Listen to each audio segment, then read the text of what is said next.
recorded, and after it's over, it will be disseminated to you. It will be disseminated to European Union and UN and other Ja, institutions. So now pa- we are actually starting this meeting officially. So again, if you agree, I will lead this meeting tonight because Mr. Jovanovic is absent, as I just informed you. If somebody else comes later on, I will patch him through. But for the time being, I would like to salute you once again, dear ladies and gentlemen. So allow me to welcome you and thank you all very much for your... volio bih, gospodine Katolić, izvinjavam se što vas prekidam. Ja bih volio da kažete također, ja poprilično razumijem engleski tako da mi neće biti problem da ga pratim, ali nisam sposoban govoriti. Okay, no problem.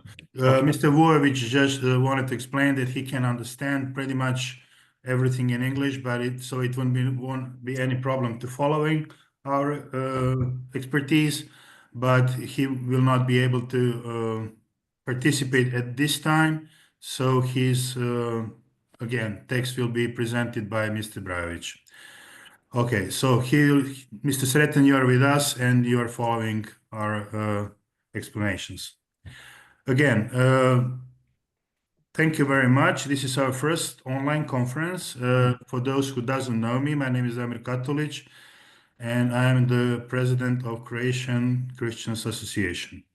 So since this is our actually first meeting in this format, I would like to briefly inform you about our association goals. And first of all, our main focus is on ecumenism of Christians in the Republic of Croatia and the promotion of Christian faith worldwide. So more precisely, association will try to facilitate activities of Christians in the Republic of Croatia in order to promote Christian values with the aim of their prosperity and progress in the spiritual, cultural, and humanitarian fields. To achieve this goal, association will organize lectures, scientific conference like this one, exhibitions, books publishing, and I believe that every one of you know that is familiar with Mr. Bojan Jovanovic book, Confession, How Did We Kill the God, that we recently republished. And our association will be joining all forms of public and social media, and of course, respecting the authorities and the state bodies of the Republic of Croatia. At the same time, it is important to stress that we respect the freedom of every person to live according to their consciousness, whether they are believers or not, and we will act for the common good of humanity and every person without distinction on the skin color, race, religious affiliations, sexual orientation, or material status. So, having said all of that, I believe that you can see that we are the association with great ambitions in the future work, and you know that Mr. Jovanovic is very ambitious. So, and therefore, let me once again thank you all for attending our conference today, and I hope and believe it is just the first one with many more to come. So now on, I would like to give the floor to Mr. Jovanovic, but since he is not here, allow me to read his welcoming note. So, dear speakers, dear listeners, it is a great honor for me as a secretary, Mr. Jovanovic is secretary of our association, to open this conference on behalf of the Croatian Christian Association. Welcome to this important international and inter-religious conference. This event is not motivated by revenge or political interests. Its essence lies in dialogue, mutual understanding, and the effort to solve the problems that affect us through conversation. Today, as we stand on the brink of new opportunities for connection, we must remember that faith and judgment are tools that lead us toward wisdom and the resolution of conflicts. As human beings, we have a responsibility to be guides for peace, justice, and the common good through our actions. Through dialogue, regardless of the difference that divide us, we can build bridges, foster mutual respect, and make the world a better place for all of us. Thank you to everyone who responded to the invitation. because only through joint work and dialogue can we achieve true change. May this conference be fruitful and inspiring for all of us. So these are the words from Mr. Jovanovic. Again, I'm so sorry that he couldn't make it tonight, but he will be with us very shortly. Now we continue with your exposés. I was given the list of the participants that would like to contribute to this discussion. And first on the list is Miss Eva Novacek. I don't see her joining our discussion yet. So I would like to go further and give the floor to Dorothy Small. So please. One suggestion, sorry. Yes. Bojan told me that I must read the expose of Eva Novacek. Okay, so please, I it. apologize. Phil, please, Mr. Brajovic, give us the expose from Mr. Novacek. Thank you very much. Thank you. Dear conference participants, first of all, I would like to apologize for possible mistakes in reading the text of other authors, because I did not get to know the technical terms used in detail for little time to react. So I start now. Just a second, I start now. Read to expose of Eva Novacek. Dear Bojan, dear conference participants, I am currently dealing with attacks on myself and my family from those who do not want my 32 years of educational works and selfless help for many former child victims of the Roman Catholic Church. I am also feeling a civil suit against St. Pölten State Hospital in Austria because I was almost killed during my operation, which was actually a routine procedure, and I have lifelong, long-term effects. A forensic doctor in Fosenik confirmed in his report that I was the victim of violence during this operation. It is not a subjective feeling that my family and I are no longer safe in Austria. My family and I are no longer safe in Austria, it's true.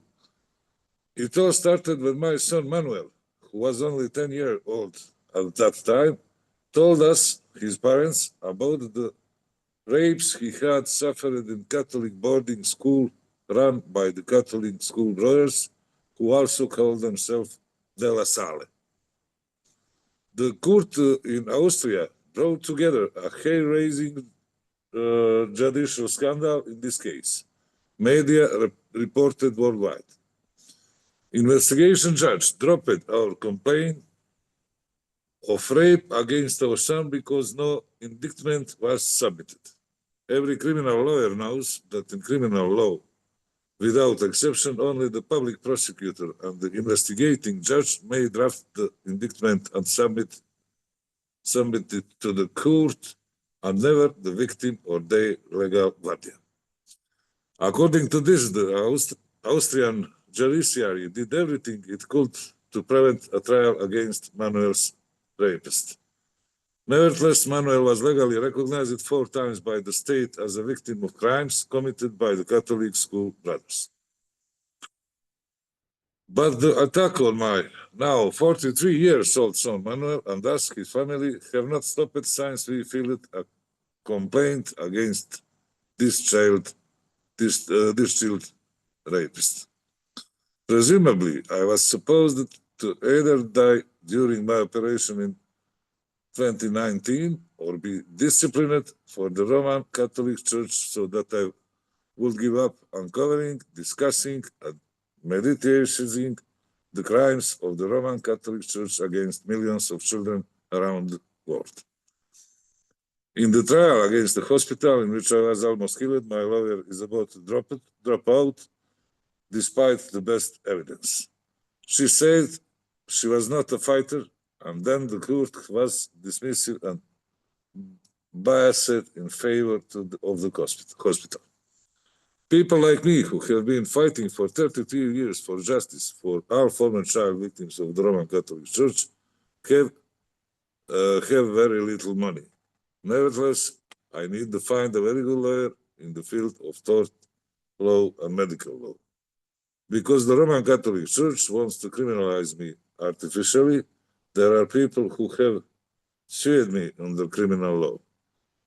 Here I have to file a legitimate appeal against my non-final judgment, including an appeal for nullity against the judge's scandalous conduct of the hearing with a criminal lawyer. What could help us in our fight for justice? A diplomatic status that I do not receive from Austrian state. If we had a diplomatic status, our enemies from the Roman Catholic Church and the judiciary, which protects perpetrators rather than victims, would leave us as a family alone. Lawyers who represent me free of charge up front, and if they win, collect the fees from the opposing side and are allowed to negotiate in court in Austria. That is all from Eva Novacek. Thank you very much for this text that you just read to us. Again, we are aware of these problems. Eva Novacek, she's an activist from the SNAP Network Austria. She's very active and she has a lot to contribute to this cause. We have among ourselves a representative from the Archbishop of Malta, Mr. Mark Pellizzano. Mr. Pellizzano, if you have something to add to this, please step forward. Thank you. Hi, first of all, thank you for the invitation. It's an honor for us as well to be in this online conference. With regards to our presentation, we wanted to discuss briefly the work that as Archdiocese and Church in Malta we're doing with regards to safeguarding. Safeguarding is a concept where we are safeguarding. It's like we feel it's the responsibility of everyone to make sure that everyone is protected. We focus on minors and vulnerable adults. And we focus on various issues on how to handle safeguarding within the church by mainly abiding to and fostering values of responsibility, accountability, transparency, and integrity. We make sure that whoever is participating within the church feels safe, and it is the responsibility of everyone within the church to foster safety within the church. Therefore, we have 4 main guiding principles. The first one is the victim-centered approach, where we put the victim at the center of our work, from preventive perspective to investigations, making sure that reporting is mandatory whenever there's an allegation of abuse or a fear that something is not in line with the safeguarding policies. Everyone should report. The protection of the complainant, the protection of the person reporting, and also ensuring the well-being of the subject of complaint, the alleged perpetrator. Within the Church in Malta, within the Archdiocese of Malta, we look at abuse not just from a sexual perspective, but also from other perspectives of abuse, including emotional abuse, sexual abuse, physical abuse, neglect, spiritual abuse, bullying, and also online bullying and abuse of power. It is important from our end to ensure that any kind of abuse is tackled and handled well, so that any kind of abuse which could lead also, unfortunately, to sexual abuse would be stopped before reaching to that very dark level. So we focus on a broad perspective of abuse and ensure that every referral is handled responsibly. What we mean by responsible means that we look at every allegation from an impartial perspective and creating a structure which not just shows impartiality, but it is actually impartial, so that we make sure that people feel safe to report, but also people who are throughout this investigative process, understand it's going to be, and it is, a fair system. That is why also we focus mainly on prevention rather than investigation. We give utmost importance to investigations and risk assessments, but also we focus on prevention by providing training and mandatory training to whoever is working within the church. We also offer specialized training to various people, specialized training for people who are within the religious life, also people who are working within the church as lay persons, like people who are specialized training for people who work with children, other specialized training for people with particular challenges, training for people who are working with youths, also training to the ordinaries and training to the designated safeguarding officers. But it also as a preventive measure, we ensure that we have safe recruitment, meaning that before anyone starts providing service within the church, we check whether someone is on the register within the courts, also check whether that person is within our books. We ask for a police conduct certificate. Also, we make sure that everyone is attending training, and also that they are signing the policies, the safeguarding policy adopted by the church in Malta and Gozo. We also created a very thorough structure where we investigate a safeguarding concern, where we have 3 different bodies within our structure: the investigative body that investigates any safeguarding concern. Then the report is given back to me, and I give this report to another board, who they can come with the outcome and recommendations. Then I put together both reports and I give them to the ordinary, to the provincial or the archbishop, as a full report based on so that they would have the report, the outcome and the recommendations. Through that structure, we also ensure that we are also in line with the values of the safeguarding policy. Also, we created a number of standards that every church entity should make sure that is in line with. Mainly, there are the creating a safer church, which is the first standard. Second standard is caring for the victim. Third standard, handling complaints effectively. Fourth standard, leading with integrity. And the fifth standard is assuring quality of standards. Integrity within safeguarding is extremely important. In fact, anyone working within the Safeguarding Commission should be a person who has a fame and motto of integrity through the professional work that has been carried out in the past, and also through the way that one owns and fosters safeguarding. In fact, there are a number of employed people within Safeguarding Commission in Malta, and also the board is made up of a psychiatrist, psychologist, social worker, and a lawyer, and academics, and also a civil lawyer. One of the few things that I also have to mention is the code of conduct. We came up with a proper code of conduct, which gives a good guideline on how people should work within safeguarding within the Archdiocese of Malta. And the code of conduct focuses on how people can maintain boundaries from a social contact to social networking, online behavior, one-to-one situations, physical contact, and sexual contact. And also the code of conduct with regards to reporting safeguarding concerns. Of course, we have also issued reviewed our policy of the Safeguarding Commission of the Archdiocese of Malta and the Church of Malta and Gozo. Anyone who wishes to have a copy of the safeguarding policy of the Church in Malta and Gozo can find it on safeguarding.mt. And also, we are there to support other people, even you as churches or organizations.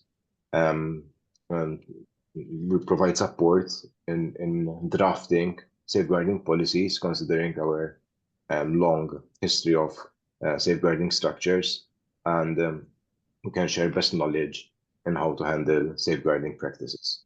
So anyone who wishes also to find to seek support from our end, we're here to offer you any kind of support. Thank you very much, Mr. Pelicano, for your very informative contribution. Of course, today's conference will be shared among all of us, and as I stated before, with some international institutions as well, and we will learn from each other to, you know, how to conduct these topics and these problems in the future. Thanks again.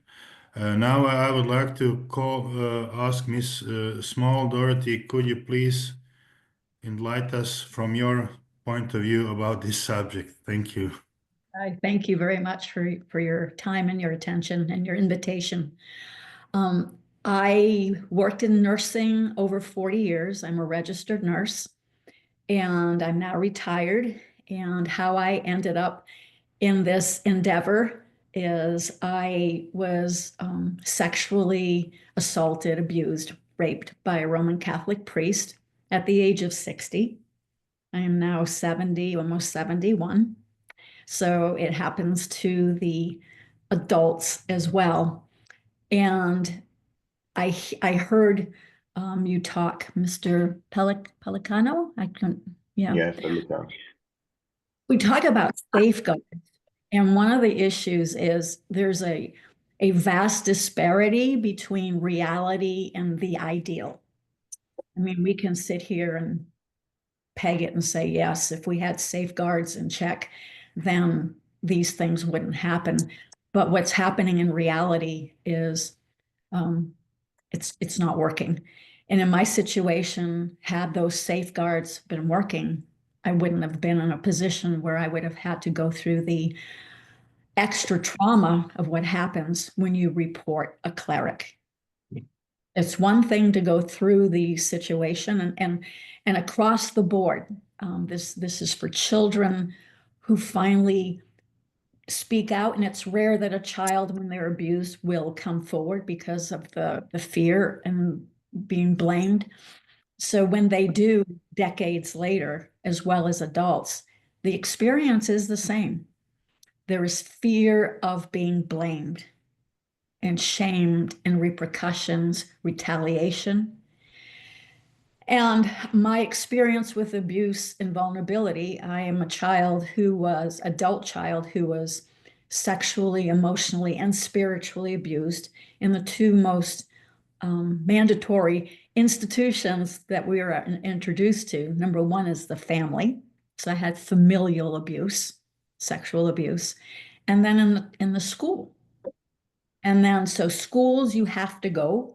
Most of us who are indoctrinated into a religion, we have to go to church. It's mandatory. And then you have your family, you can't leave. So if something is going wrong in that as a child, you've automatically sentenced that child to a lifetime of being abused, because it sets the brain. It's familiar, the shame that we feel. I would like to, so I'm with the Survivors Network of those abused by priests. I finally rose up and I was strong enough to report the priest. Had the safeguards been in check, I would not have had that opportunity. But in hindsight, I'm glad that I did. I took it to litigation. I filed a lawsuit and it's successfully mediated. And I don't have a non-disclosure agreement, so I'm free to discuss all aspects of that process. And it brought me into Survivors Network of those abused by priests. And initially they were instituted for adults abused as children. And when I came on board in 2019, I was like one of the rare ones abused by clergy as an adult. In 2017, when I filed my lawsuit, the victim advocate, after I spoke to the bishop, said, mark my words, the next wave to hit the church will be adults, because it is estimated that for the number of children that have been abused, the adults would probably exceed it. So I advocate for all ages, but predominantly I'm focusing on the adult component. In 2021, the Vatican did declare that they would be criminalizing clergy abuse of adults, vulnerable adults.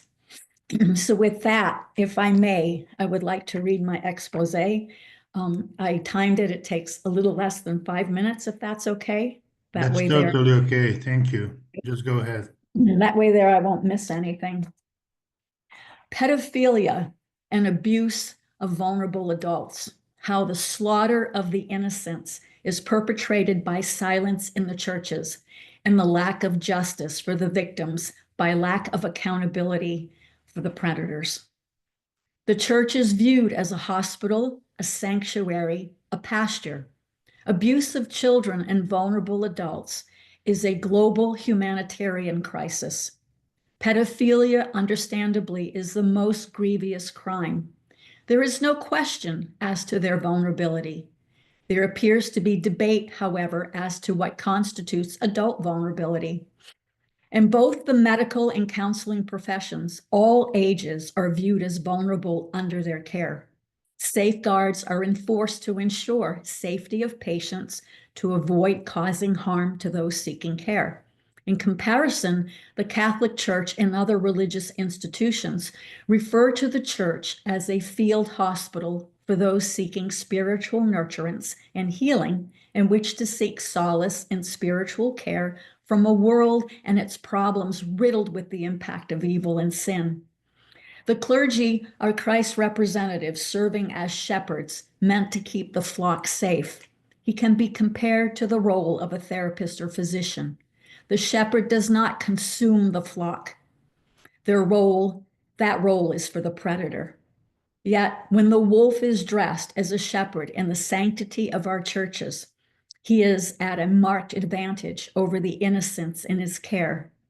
Perhaps the blood red color on the stained glass windows that adorn our churches detailing the life of Christ in pictures reveal a hidden message of the blood of its other innocent victims who experienced sexual abuse, shrouded for far too long in the dark veil of secrecy and cover-ups.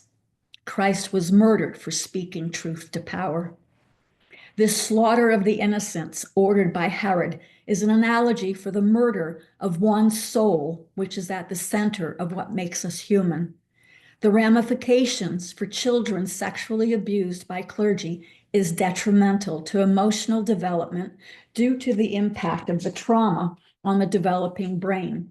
It imposes a lasting adverse sentence on their concept of God as they believe God, Jesus, abused them through the cleric. We are all God's children, regardless of age. Adults can be rendered vulnerable for various reasons, such as experiencing sexual and emotional abuse and neglect as children, or at any time during life rendered vulnerable by crises such as loss of health, death of a loved one, loss of income, seriously impacting the quality of life, as well as being vulnerable just by blind trust in the religious institutions and the clerics. True consent must be between equal power and expressed that way and not by submission, which is a survival tactic. It is well documented that many nuns in the Catholic Church were used as sex slaves and silenced through fear tactics and intimidation. They fear losing their orders. In our male-dominated religious institutions, women are viewed as subservient. The effect of living with abuse in secrecy takes an enormous toll of all aspects of the person's life and health. It is known that predators who prey on adults can also turn their gaze on younger targets, and vice versa, who are far less likely to speak up. A predator preys like a serial killer kills regardless of age of the victim chosen. Fear of serious repercussions for reporting and the trauma that ensues for those of us who are able to report it compound the impact. It is urgent that justice is sought by identifying and holding all predators accountable, removing them from ministry and access to potential victims. Transparency is needed and not silence and cover-ups. The devil is everywhere, even in our churches. The devil doesn't win because he's stronger. He wins when we are unaware of his schemes. The devil's greatest strategy is deception and darkness.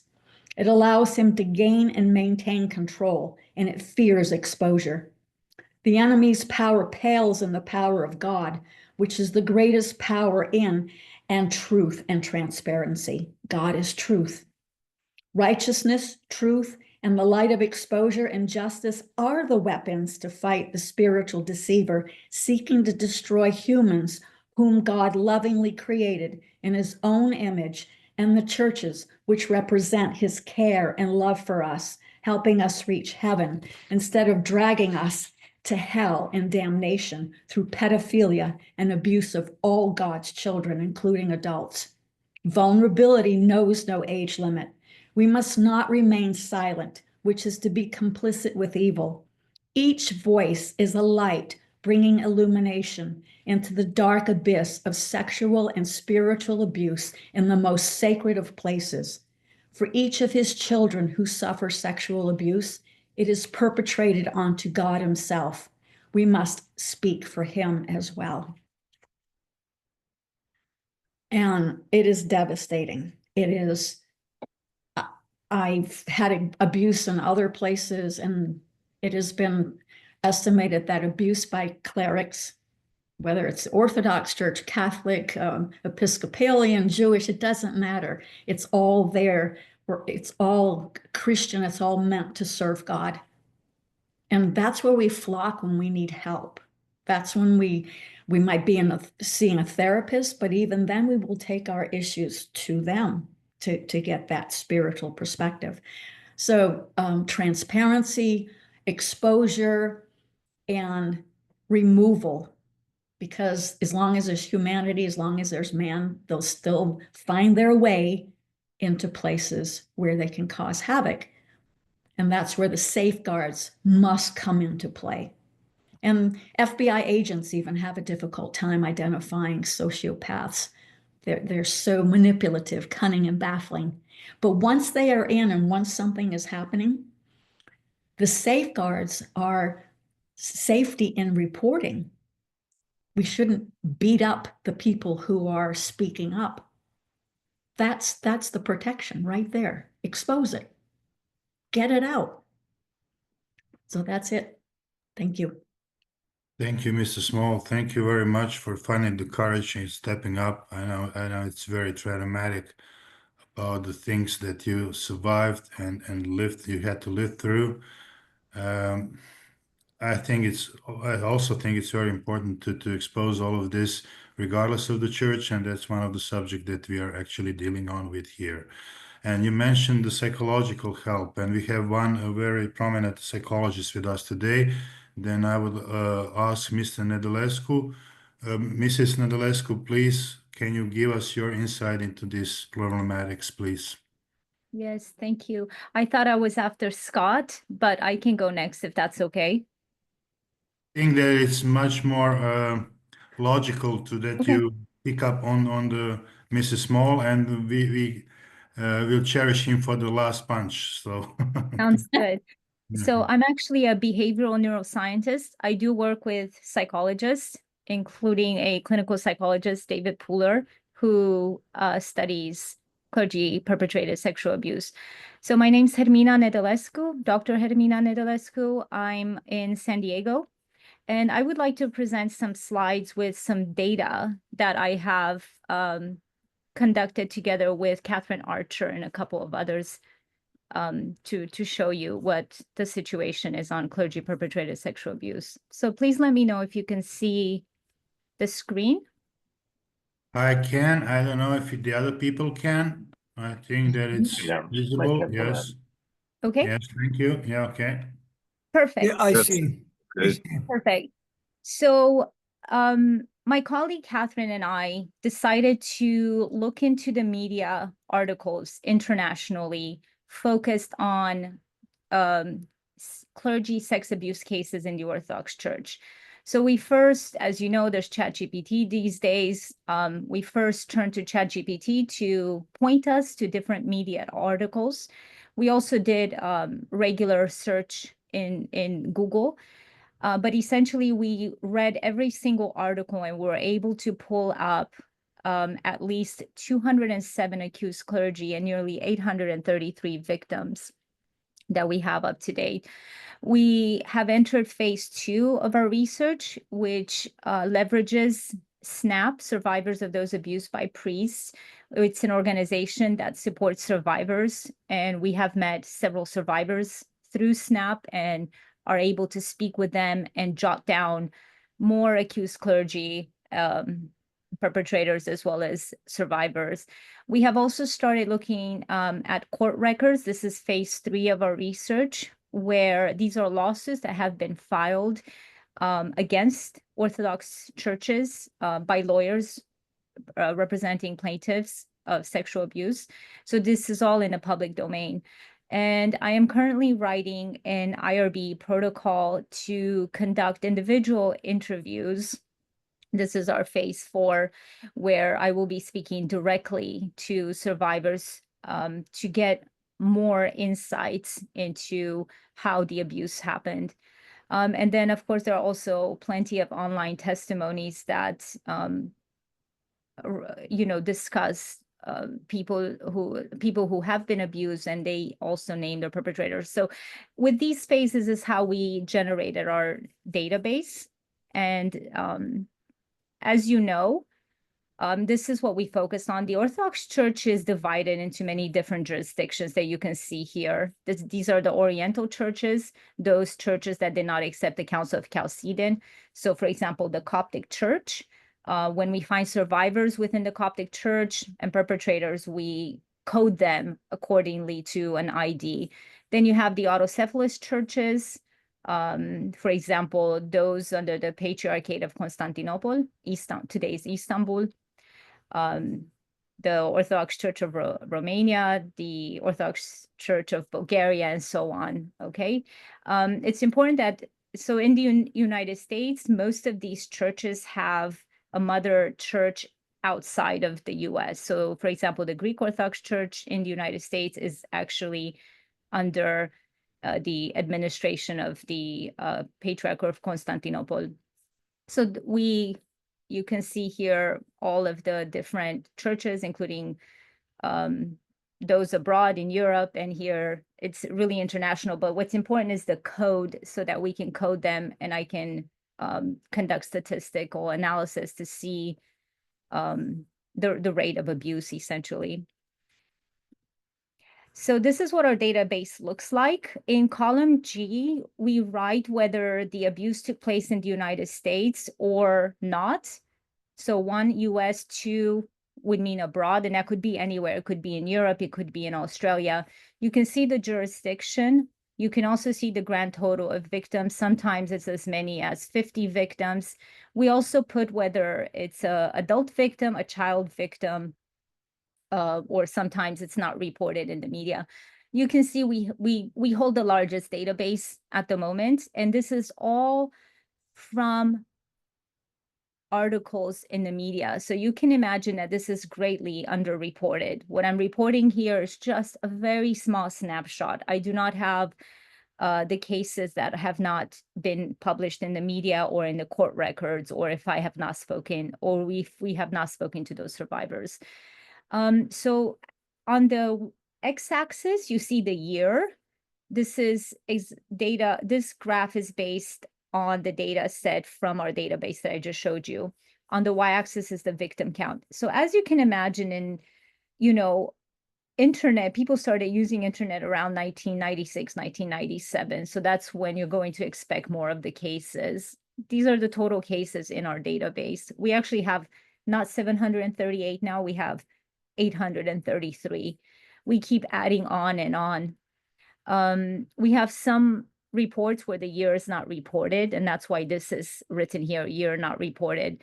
In order to find cases before, news articles started going up online, we have to also go to the library and look into those newspapers. So that's another phase of research that we can explore there. So I want to present these statistics from our preliminary data, where on the left side you have in the United States, and on the right side you have outside of the US. So for example, the highest percentage of abuse cases in our database belong to the Russian Orthodox Church. Then the next was the Serbian Orthodox Church, then the Orthodox Church in Georgia, Greece, and so on, Romania, 5%. Within the United States, the largest number of abuse cases that were found in the media and in court records, and again, I want to emphasize we keep going. This is not the end. This is just preliminary data, but that the highest number of abuse cases within within America is the Greek Orthodox Church, and they are directly under the Patriarchate of Constantinople. So that's where the mother church is, not here in the US, but in Istanbul. Then the next one was the OCA, Orthodox Church of America, the Antiochian. The ROCOR, we expect this to actually be higher, but we have not found many of those reports published in the media. However, we have spoken to just many, many survivors within the ROCOR. So these statistics are also dependent on how well the survivors are silenced. So when, because here the 40% is, like I said, it's dependent on the data we find in the media or court cases, whereas we have many, many survivors in the ROCOR who have not taken that step to do a media report or to speak to an attorney. They're just silenced. Then you also have nearly 9% within the Coptic Church. I want to present something very critical because the literature on clergy-perpetrated sexual abuse suggests that there are two modal populations of survivors, and they are little boys and adult women.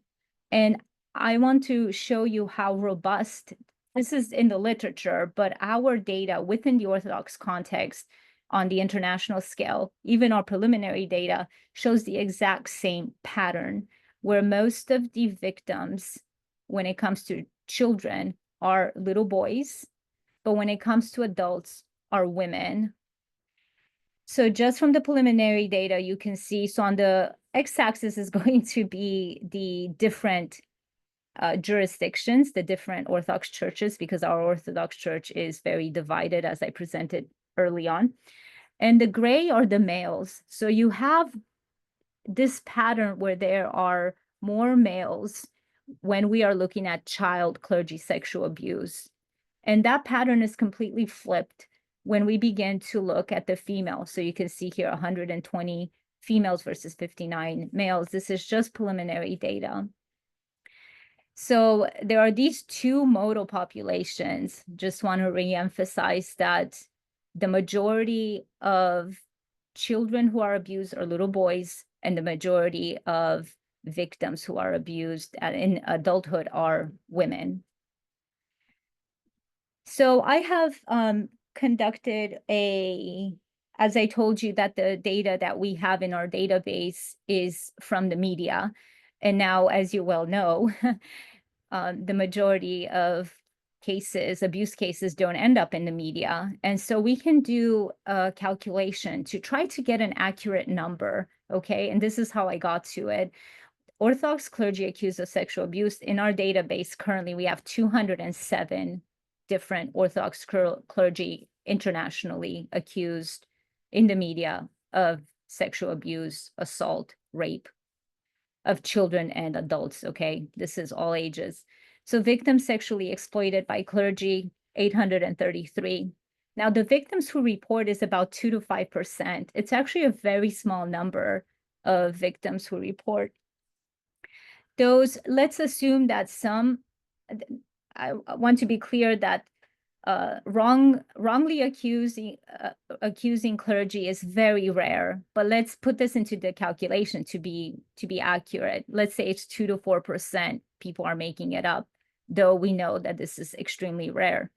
So we can set up a cross multiplication like this, okay? And because the 5% is the victims who report, we have 833 victims, and we come up with 16,660 victims accurately in our database. And if we put in a 3% error correction, say if some people were making up the stories, nonetheless, in our preliminary data, just from a quick search, we came up with 16,000 victims. This is, it's a big number. We do this research at Prosopone Healing with Catherine Archer and myself and other people who bring cases our way. So this is an initiative. It's really a resource website where we have the difference, how the cycle of clergy abuse takes place. There's almost always emotional and abuse of power before any of the interaction becomes sexualized. So we just try to help people in this way. I'm going to stop my slides now. And yeah, I will like to end there. I'll say one more thing. We're also working with state legislation here in California, because when survivors report clergy perpetrated sexual abuse to the church, typically the church typically fails to take appropriate action. So we have started working with state legislation. There are 15 other states in the United States that have specific clergy abuse laws, just like for therapists. If you're a therapist, you're not allowed to have sex with your patients because of the power differential. It's very similar. And we have strict laws for therapists, but the only profession that we are making an exception for in the United States and probably in other countries as well is for clergy, where there's no accountability when they rape children and women or even men. It happens. So that's another aspect that we're working on. Thank you. Thank you, Dr. Nedelescu. That was also very, very informative. I understand you are actually in the process of adding new information to your databases. And as I understand from your expose, a lot of it comes from the open sources, so to speak. Yeah. So therefore, I would like to address to Mr. Jakobsen. As I understand, you're the journalist. So can you please give us your perspective on this issue? Thank you. So it's a short little presentation, not going to be too long. So thank you, everyone, very much for coming today and for inviting me to give a few thoughts. Journalism, am I audible, by the way, to everyone? Okay. Journalism, first and foremost, is a human enterprise. It's built on human observation, written for human consumption, and primarily concerns human enterprises. Just democracies, fair societies, accountable power, and the like require journalists as critical watchdogs to bring otherwise hidden stories to the forefront. Clergy-related abuse is a complex and subtle issue with blunt outputs. The primary voices of clergy-related abuse should be the victims, who can give indications of patterns and see firsthand weaknesses in institutions that have misbehaved, abused, and often told lies or merely partial softened truths about it. The secondary voices are everyone else in the institutional setup leading to the abuse in the system in the first place. Religious institutions have a minority of persons in positions of authority, unfortunately, who have abused. Journalists are a tertiary voice around these two. The role of journalists is working with victims, with the majority of clergy who have not abused, and other researchers to gather the narratives and collate those to get the wider scope of the patterns of the minority of clergy who have abused. People take the accountability problem seriously, as it's bad for the victims, bad for the laity, bad for the image and the authority of the clergy, and essentially bad for the representation of the faith. If you care about the future of orthodoxy, then you care about this as an issue relevant to the integrity of the faith. So I wanted to take these few minutes to recognize this potential problem for us for a few reasons. Some factors played into the situation in which we find ourselves. First and foremost, the crimes of a select number of clergy. Second is crimes went institutionally unchecked for many, many years in the large denominations of Christianity, almost as a prelude to the broader cultural movements witnessed in many Western democratic societies. Third, a tendency to reject the claims of victims when the prevailing evidence presents the vast majority of reported cases, in the extreme cases of misconduct, i.e. rape, as evidentiarily supportable. False allegations happen, but these are a small minority and should not represent a false dichotomy of support. Institutions should establish robust processes, as discussed earlier, to investigate all claims, addressing false allegations decisively while preserving trust in genuine victims. Fourth, the diversification of the faith landscape of many Western cultures, particularly with the rise of non-religious communities and subsequent ways of life. One result is positive. Citizens are more free than to not to believe or not to and practice as they wish. One negative result, the overreach in non-religious commentary, stereotyping churches as hotbeds of abuse, which creates problems, let alone being false. It doesn't solve the problem while misrepresenting the scope of it. It makes the work of the majority of clergy to create robust institutions of accountability for the minority of abusers more difficult and onerous. It's comprehensively counterproductive. If we want to reduce the incidence and ideally eliminate clergy-related abuse, for the first, we should acknowledge some clergy abuse without misrepresenting the clergy of any Christian denomination as a universal acid on the dignity of those who wish to practice the Christian faith. It's a disservice to inter-belief efforts, makes the non-religious look idiotic and callous, and blankets every clergy with the crimes of every one of their seminarian brothers and occasional sister in Christ. For the second, we should work on a newer narrative context of the wider story, see the partial successes of wider cultural movements, and inform of unfortunate trends in and out of churches for balance. For the third, we simply need to reorient and correct instinctual reactions against individuals coming forward with claims as the problem, rather than investigations as an appropriate response, maintaining reputation of accused and accuser while having robust mechanisms for justice in either case. For the fourth, some in the non-religious communities who see themselves as grounded in reason, and compassion, alongside evidence, should consider the reasoning in broad-based accusation and consider with compassion the impacts on individuals and faith communities with the authority who are working hard to build institutions capable of evidence-based justice on one of the most inflammatory and sensitive types of abuse. Interfaith dialogue can be slow, quiet, but comprehensive and robust in the long term, more effective and aligned with both the ideals of Christ, or reason, compassion, and evidence. To these four contexts, journalists can provide a unifying conduit to the public and democratic societies to discuss the meaning of justice in the context of the Christian faith living in democratic pluralistic societies. We cannot solve the past errors, but can provide a modicum of justice for victims and create a future in which incidents are tamped to zero for a new foundation to be laid. And upon that rock, we do not have to repeats in the church, as we've witnessed in other contexts discussed over the last few decades. 1991, the tailhook scandal with the U.S. military sexual harassment scandal. 2012, Invisible War, a documentary exposing more military sexual assault. 2014, Yes All Women, response to the Isla Vista killings. 2017, Australia's Royal Commission report, Child Sexual Abuse in Institutions. 2017, Mute R. Kelly, boycott of R. Kelly over sexual abuse allegations. 2018, Me Too Bollywood, Bollywood's own reckoning with sexual misconduct. Me Too Publishing in 2018, exposing sexual harassment in the literary world. 2018, Why I Didn't Report in response to the Brett Kavanaugh hearings. 2019, the Southern Baptist Convention abuse scandal, which was coming out through a Houston Chronicle expose. 2019, K-pop's Burning Sun, sex trafficking and police corruption scandal. 2020, I Am Vanessa Guillen, military abuse and murder case. 2021, Free Britney, exposing exploitation and control of female artists. 2021, Haredi Jewish communities abuse cases with journalistic investigations by Shana Aronson and Hella Winston.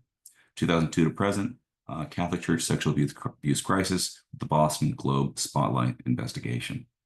2017 to present, the Meheu com Uma, Meheu com Todas, Brazil's movements against misogyny in media and politics.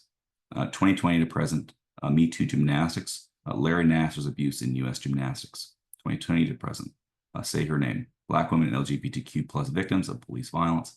And 2021 to present, Me Too incest, focus on childhood sexual abuse within families. Thank you for your time. Thank you very much, Mr. Jakobsen. Keep up the good work, and I think we need your expertise in the future, by all means. It seems, unfortunately, but it seems that way. Mr. Brajovic, could you please give us the rest of your analysis, if you be so kind? Thank you. Thank you. On my list next is Elisabetta.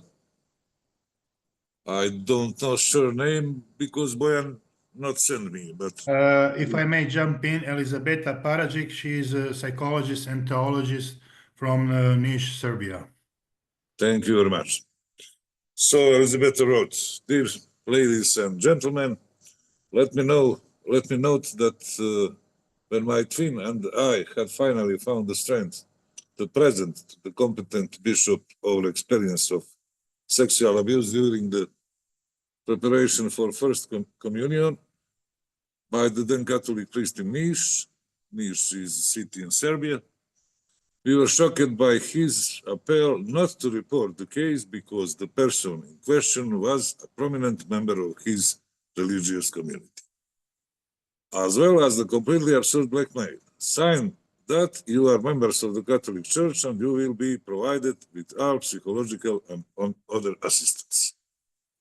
The key danger of the modern era in the environment in which I live is the ultimate actualization of the ethnophiletic heresy, which manipulation of the faithful people unfortunately also includes a spectrum of other canonical transgression that it de facto justifies but also manipulates eternity itself. The militant instrumentalization of the sacred and the politics of blood and soil, as well as the myth of revenge, are incompatible with Christian teaching or any form of evangelization. It is not possible to build communion with one's fellow man, which is imperative on a myth. It is I don't know that word, incomprehensible, sorry, to indoctrinate from a young age, to call and mark the New Testament church a temple, which by its very nature mobilizes for some higher goal, because even a single human soul is more valuable before God than the entire cosmos. The prominent Yugoslav writer Mehmet Selimovic emphasized that man becomes free through his own decision, resistance, and non-compliance. Any ideological or political mistakes that a manipulative religious discourse would lead to is very dangerous and alarming. In the spiritual sphere of life and its expression, a person should not feel like he is among wolves because of, for example, his name, surname, or any personal characteristic or marks. Even we are victim, we are obligated to bear witness to the truth of the future age, but also to the historical facts. Let it be repeated. There is no room for calculating in this, whether a living faith could not be the way of our life, because the Lord is faithful and cursed is he who trusts in man. Therefore, we must not build a cult of sacrifice, but it is necessary to call essentially major mistakes and transgressions by their proper name, so that the word, logos, in our lives as being of letter remain sacred. The anthropology of the Holy Fathers testifies that God-centeredness is a property of human nature, and the concept of appearance of this first created nature is drawn from Revelation, which is not only written down, but also directly accessible to man's experience of God's presence in his church. From book You Will Know Everything, Prophecies, John the Theologian. Man also possesses a possibility that is not conditioned by his nature, but by his personality or hypostasis, and that is the freedom of choice, rebellion, movement against nature, and thus self-destruction. This function of personal life and not nature, the gnomic will, gnomy Greek thinking, was used by the first parents, and after the fall, they came to be separated from true, authentic knowledge. The indoctrinating, ethnophiletic approach to the mission and organization of the church, as well as to evangelization itself, simply cannot provide such an ontological connection, but rather occupies the space of the necessary, essential, with superfluous context, indiscriminately replacing geopolitical preferences with the necessary breed. In the Byzantine tradition, the synergy of God's will and the grace of human choice are not opposite, but represent a human designation for which the man was created. Reasoning does not exclude faith, on the contrary. The Apostle Paul himself commands, do not be our children in mind, but in malice. Being able to act in accordance with one's beliefs and conscience is actually a grace and blessing. The clergy retain the right to teach, but do not have power over the conscience and freedom of people. When they find themselves in a drastic conflict with the role of Christ that the shepherds perform among the people, one is obligated to call heaven clearly to account for what is done in a public activity and speech. Christ clearly identifies himself with those who have been wronged, and in relation to such separates the sheep from the goats, the blessed from the damned. With knowledge also grows doubt, say Goethe. As we know, the debate about the mutual exclusivity of faith and knowledge flared up in the West during the scholastic period.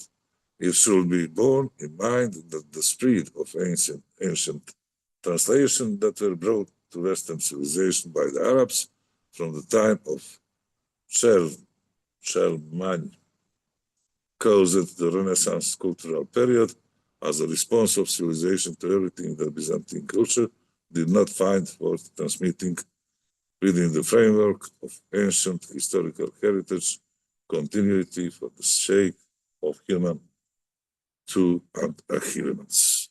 Thank you for attention. That's all from Elizabeth.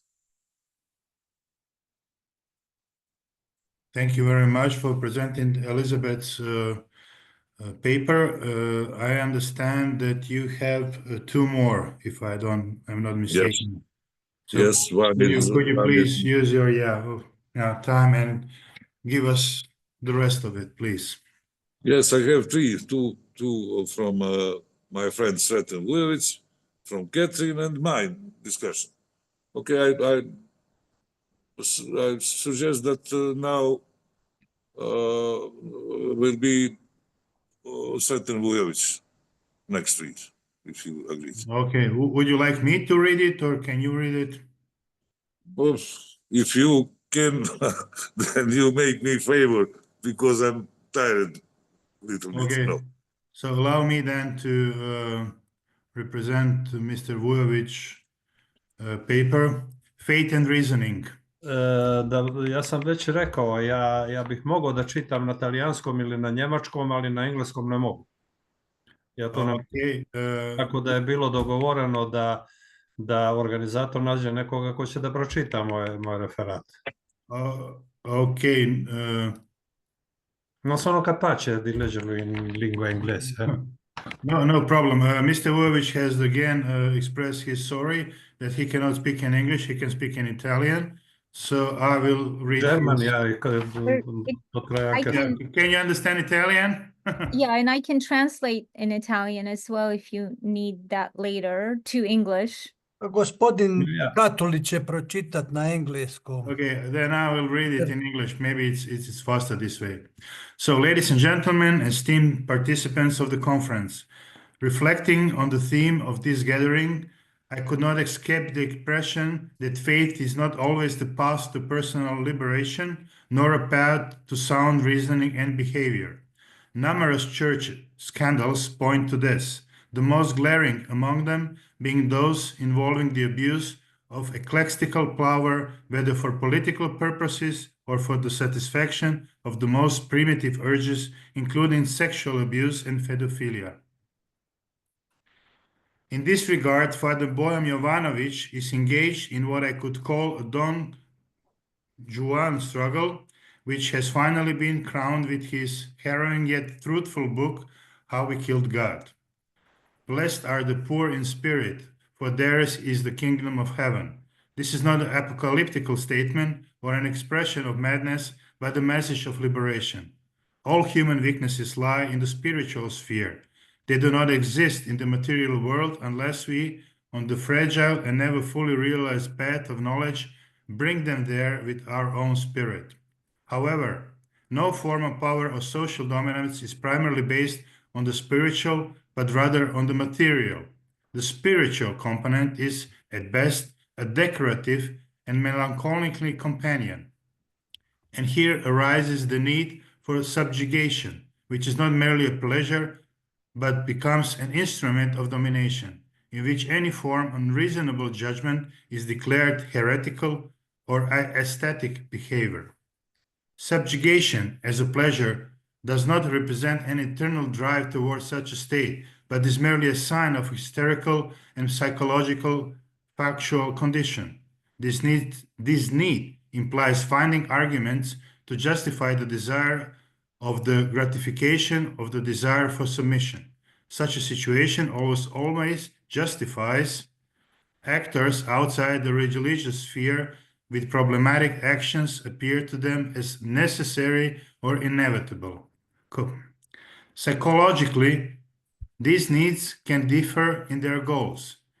In one case, though only in the initial stage, a student finds themselves in a submissive position relative to the teacher because they share the same goal, acquiring knowledge and skills. This is a prime moment for abuse. But what if, in a religion institution, submission is not used for religious purposes at all? Instead, it serves as a means of developing a complex psychological situation in which the submissive individual becomes dependent on a powerful protector for existential security, creating a kind of pleasure in subjugation. This, in turn, leads to the impaired judgment, which has no practical applicability outside the religious institution, rendering the individual isolated and without choices. This psychological shaping drives the victim into deeper isolation and abnormality. The need for subjugation and absolute dependence is what psychologists identify as a masochistic character structure, where the pleasure is greater, the more complex the milieu of arguments becomes, regardless of the fantastical connective tissue that binds such groups in masochistic rapture, pulling them further from reality and making meaningful societal engagement nearly impossible. This is why international community often views certain behaviors in our society with disbelief and astonishment. Analyzing this unseen marvel, we should not dwell solely on the privileges enjoyed by a selected few who exploit the obedience of their zealous followers. Otherwise, we risk missing the broader picture, the roots of such deviant behavior, which increasingly transcends politics and live into the realm of highly problematic social dynamics and even more concerning mental health conditions. Psychologists view masochistic perversion as a form of general psychological behavior, which arises from the weakening of an individual's ability to manifest normal aggression, which is essential for actively asserting one's needs. The phrase normal aggression has been stretched to justify a wide range of actions through history, as tragically demonstrated by the events following the breakup of former Yugoslavia. In the preparatory period, the concept was deeply rooted in a mythical, not purely religious, consciousness that was prone to distort reasoning.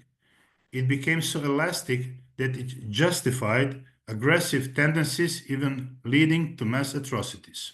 Example, in 1995, the Serbian Orthodox Church lost a lawsuit in Paris after filing claims against the newspapers Libération, Le Monde, and Le Figaro for articles accusing it of supporting ethnic cleansing and genocide in Bosnia and Herzegovina.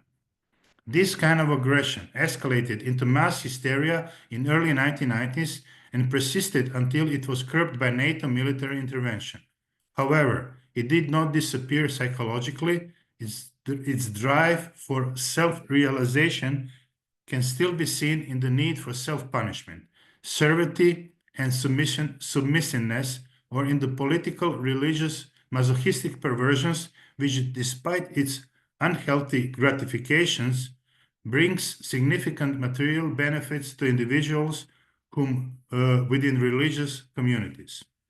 As a result, the ultimate picture appears as a complete normal state of affairs, because at various levels, social, religious, political, and cultural, there exists a rationale for its existence. This rationale gains even more strength in a system where social values are utterly distorted, in which anomalies are even rewarded with high elasticity titles and positions.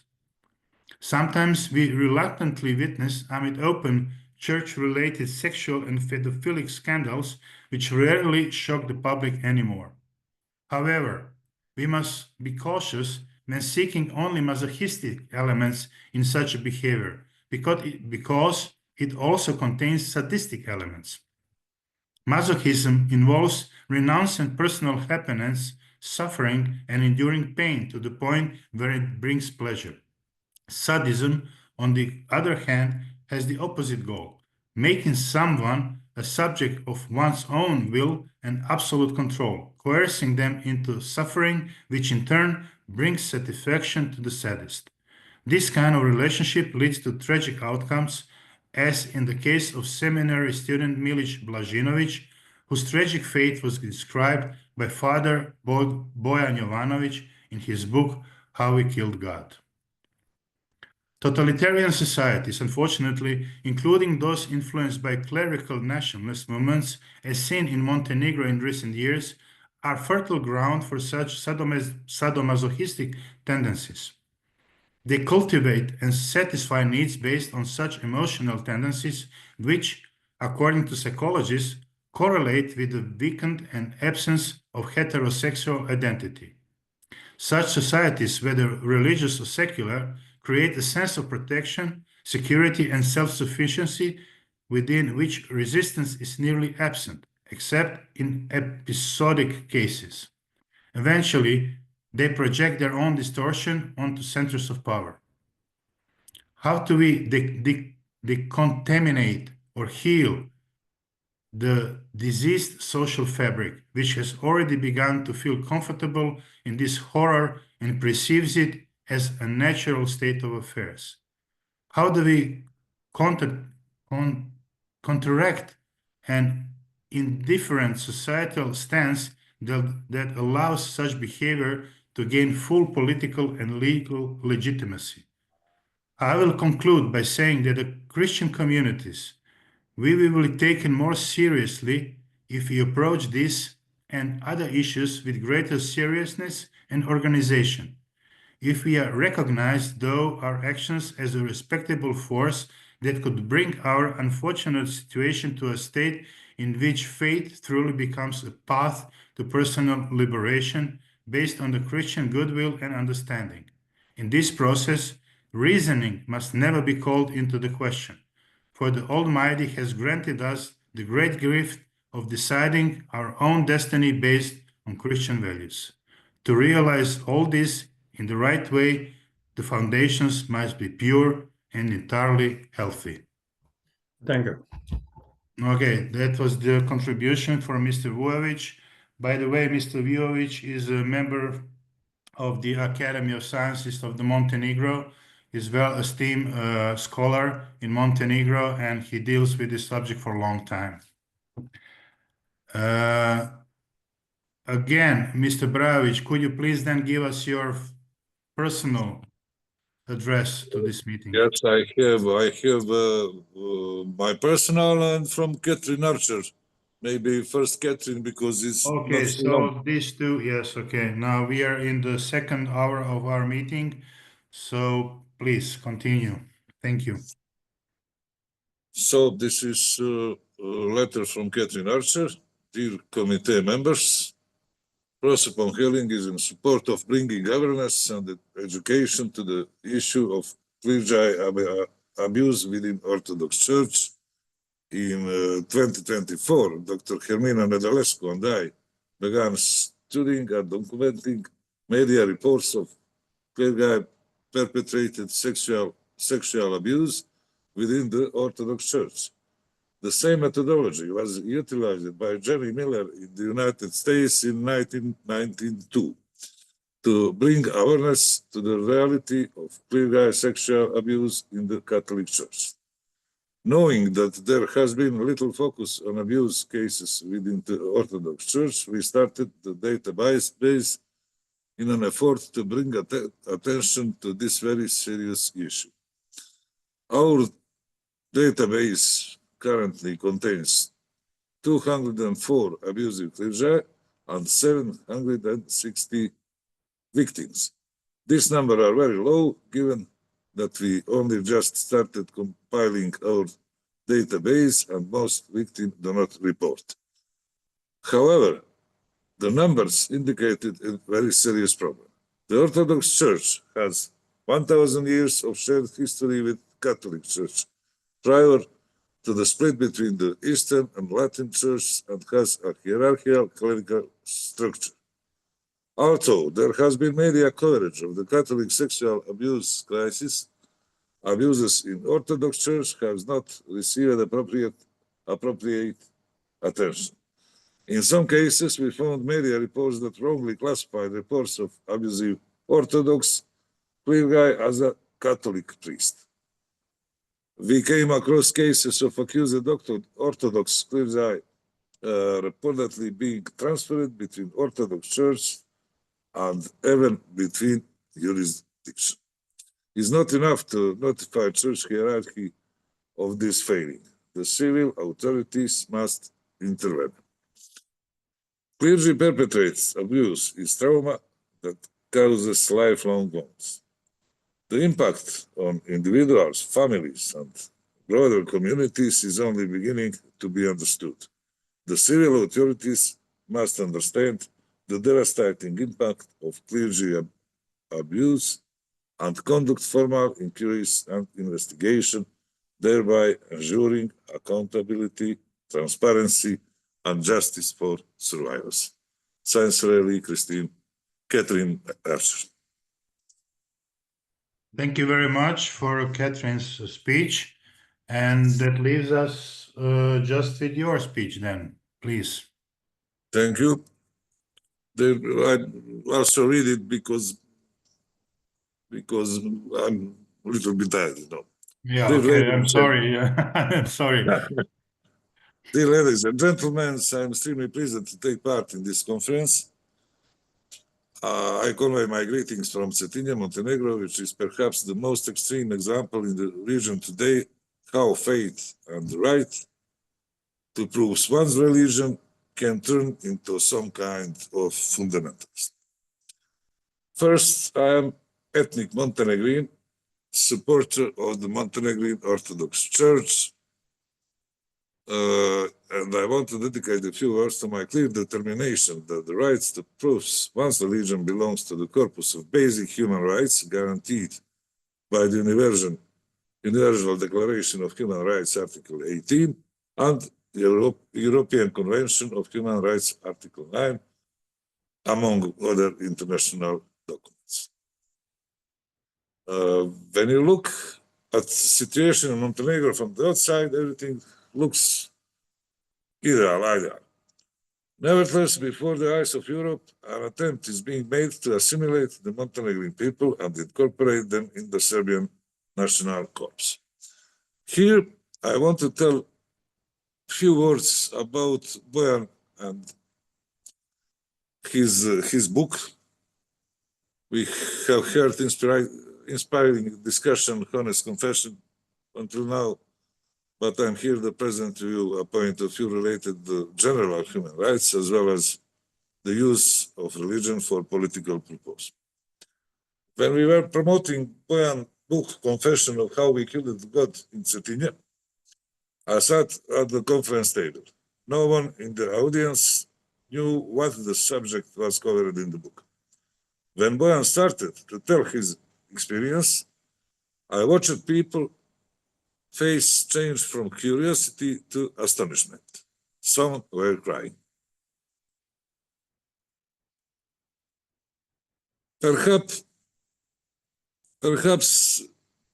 is it to blame that Montenegrins, who are the most numerous nation, about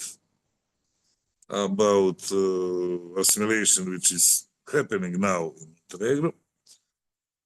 So the most numeral nation, according to the last census held past year, are not organized in their own national party, but that is not topic of this conference. So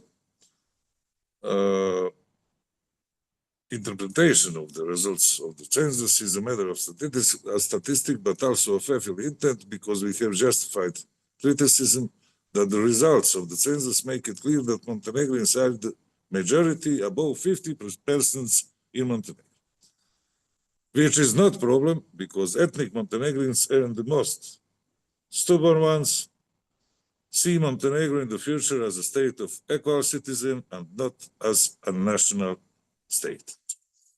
Even during the time when Montenegro was a kingdom, the confessional harmony and tolerance of the majority of the Orthodox population towards other religion in Montenegro was the highlight. Therefore, the right to religion is unquestionable, but whether religion can threaten the rights of others is highly questionable. Where the rights of one group begin to threaten the rights of anyone, freedom ends.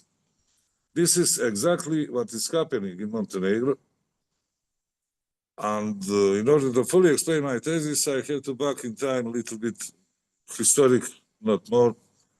Berlin Congress held in 1872 years was a key moment for Montenegro. It is recognized as an independent state along with other, and its state structure is established with the constitution of the Principality of Montenegro from 1905.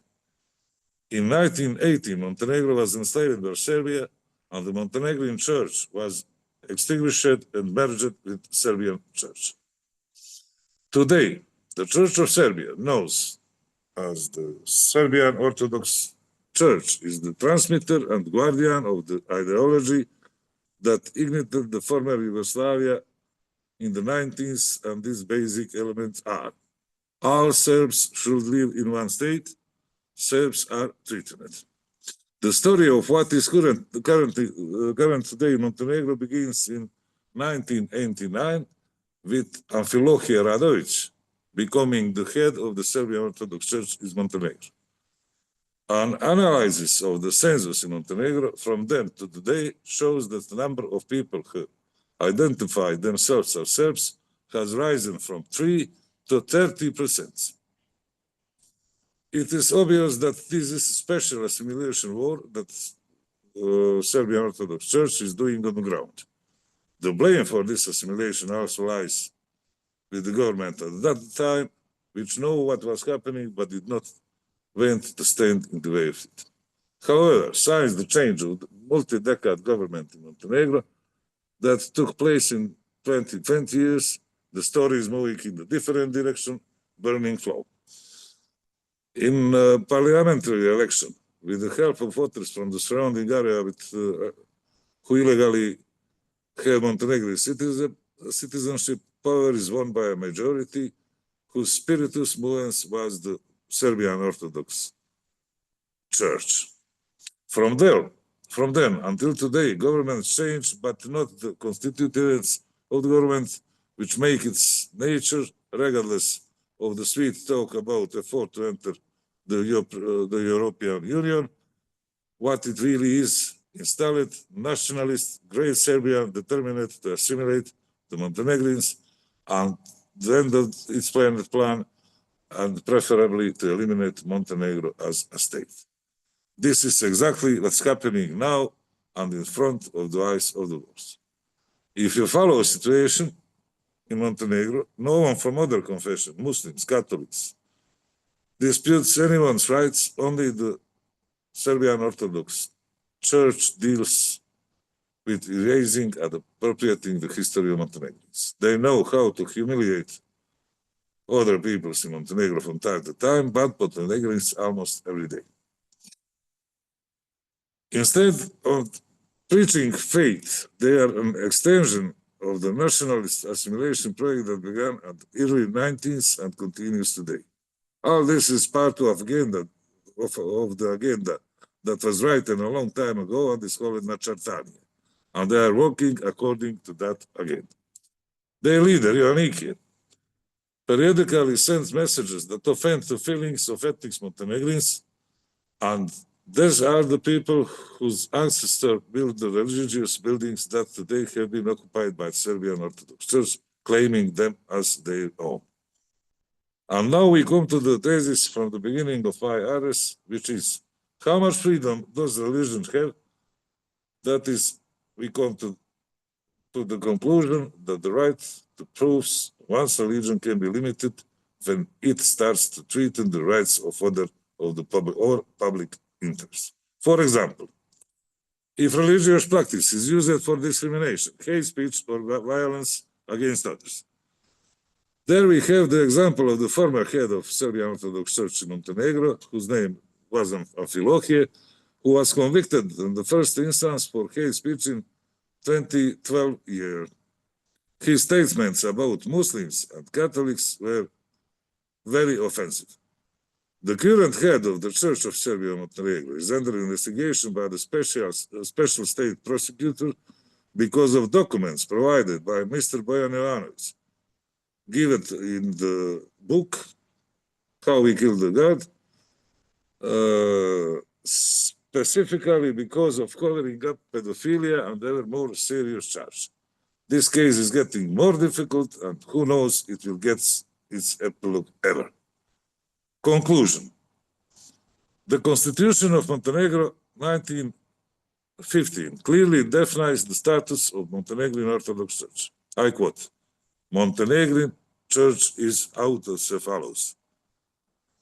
The Montenegrin Orthodox Church was rebuilt in 1993 in Cetinje. Today is registered as a religious community in Montenegro according to the law that defines religious communities and their rights. Today, and all the time since the restoration of Montenegro Church, the priests of Montenegrin Orthodox Church do not have access to Montenegrin religious buildings because the Church of Serbia installed in Montenegro does not allow it. It is freedom of religion or endangering the rights of others, in this case, Orthodox Montenegrins. Judge yourself. Thank you. Thank you very much, Mr. Brajović. Mr. Lozancic, do you have something to contribute? I'm not prepared for the English very well, but I prepare for the Croatian. I think that many people who understand Croatian, and I think that another who don't understand Croatia, I think my language is not too bad. And, no, just go ahead, please. I think that that people, you and the people who is on conference do a good job for the truth, and we are coming in the time when all the truth will be on coming on the sun, on the light. And when I hearing, listening that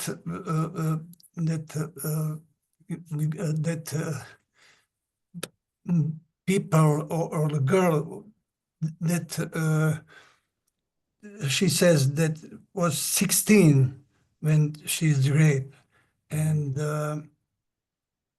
unfortunately that is not problem of a Christian church.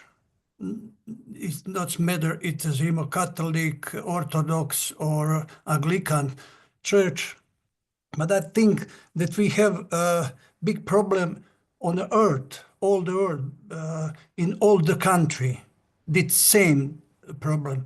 But you know, I think that the church and the religion is one on focus of that. You know what I mean? Mm-hmm. That problem is on all over the world. You have people who are sell, like especially in the world, that prepare drugs for the blood of children. They have many bad things. And the conclusion is I'm not really prepared for that, but I'm very glad and I'm happy that I'm part of this. And I salute all followers. Thank you. Thank you very much, Mr. Lozancic. As a conclusion, unfortunately, it seems that this problem will be persistent in the future, and that we'll have to tackle it much more in the forthcoming times. Therefore, I implore you that we all keep in touch and continue to work together with Mr. Jovanovic, who is actually spiritus movens behind all of this, and talk to you soon, I hope, all of you, on another occasion. And I thank you very much again for being here and this late, and hope to see you again very soon. I wish you all the best. Thank you. Thank you very much. Guys. Thank you. Thank you. Bye. Bye-bye. Really. Goodbye. Good Goodbye. Nice to see you. Bye.